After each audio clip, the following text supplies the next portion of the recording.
Hello, magandang hapon po sa lahat ng aking mga followers, lahat ng aking mga silent viewers. Ay maraming salamat po sa panonood ninyo at magandang hapon po. Ang ating pag-uusapan po ngayon ay tungkol dito sa mutya ng kalikasan na ating nakukuha sa iba't ibang klaseng lugar. Ngayon ay itong dalawang ito ay isa-isahin ko sa pagsabi sa inyo kung ano ang klaseng mutya itong aking hinahawakan ngayon. Pero bago ko sisimulan itong kwento ay yung mga baguhan po ay huwag makalimot na mag-subscribe, mag-like at mag-share para palagi din po kayo maka-update sa susunod kong mga videos.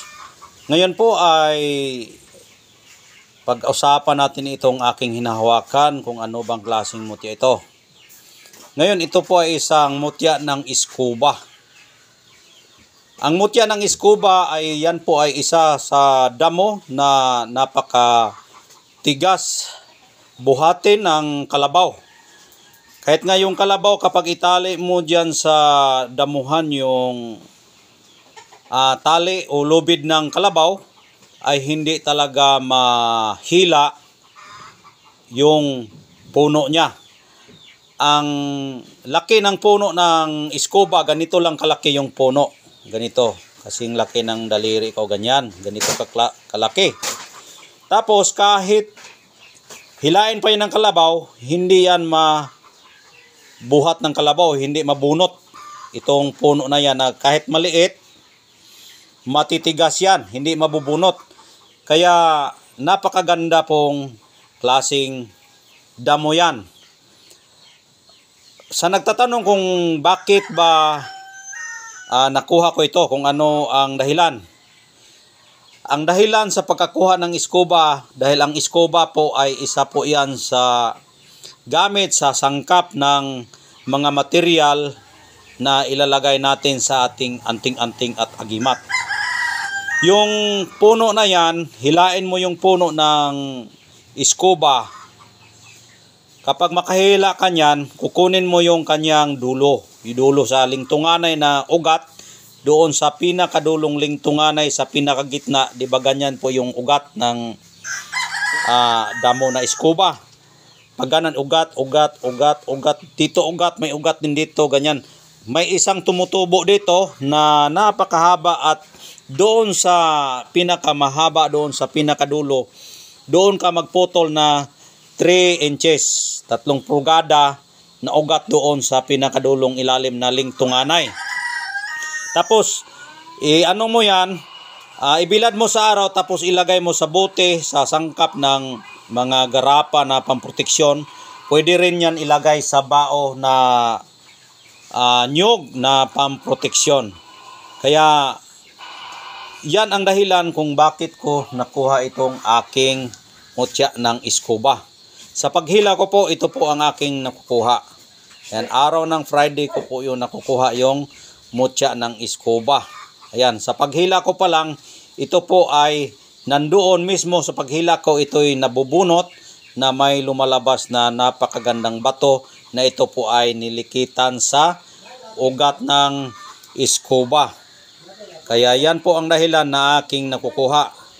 Kaya ang scuba kasi ay isa sa pinakamagandang proteksyon. Kahit nga kahit na anuhin mo yan, talian mo yan ng kalabaw, talian mo kahit anumang baka ba o kabayo, hindi yan mahila. Nakapagtataka talaga yan kung bakit napakatigas po yung puno niya. Pero kung mahawakan mo yung puno niya, pag ganun-ganun lang yan. Pag ganun-ganun, parang wala siyang buto, kundi para lang siyang ugat na pag ganun-ganun siya, palumay-lumay lang po yung kanyang, kung baga parang tali lang siya. Ipakita ko sa inyo yung itsura sa, katulad ng tali, di ba yung tali, paano-ano lang yan. Katulad nitong tali, ganyan.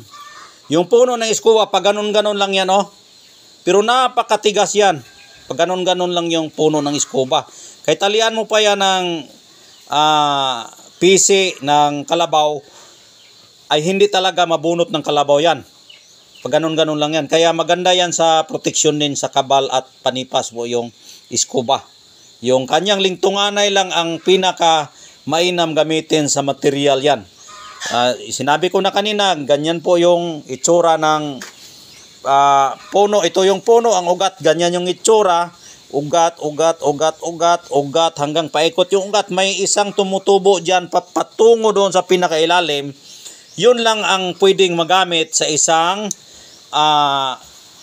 sangkap na material na pwede nating ilagay sa baon na libon na gagawing kwintas, at pwede rin siya sa garapa. At pwede mo rin yan ibalot ng pulang tela, pwede mo rin yan ihabak. Yan po ay perte yan sa kabal. At ito ay aking nakukuha doon at napakaswerte, double ang ating pagkakuha. Nakakuha tayo ng scuba na kanyang mutya. Ganyan, napakaganda pong mutya niya na scuba. At yung pangalawa naman, ito ay isa sa bumbil. Yung bulaklak na bumbil na maraming tinik. Napakaraming tinik po yung bumbil na bulaklak, na ito mismo ay nakukuha ko sa kanyang sanga. Nakukuha ko ito sa kanyang sanga, at mayroon din po siyang sibol. Ito. May sibol po yan na konting sibol na kulay dilaw yung sibol niya. Ganyan yun pagkakuha. Ito yung puno. Pag ganon may sanga yan. Sanga.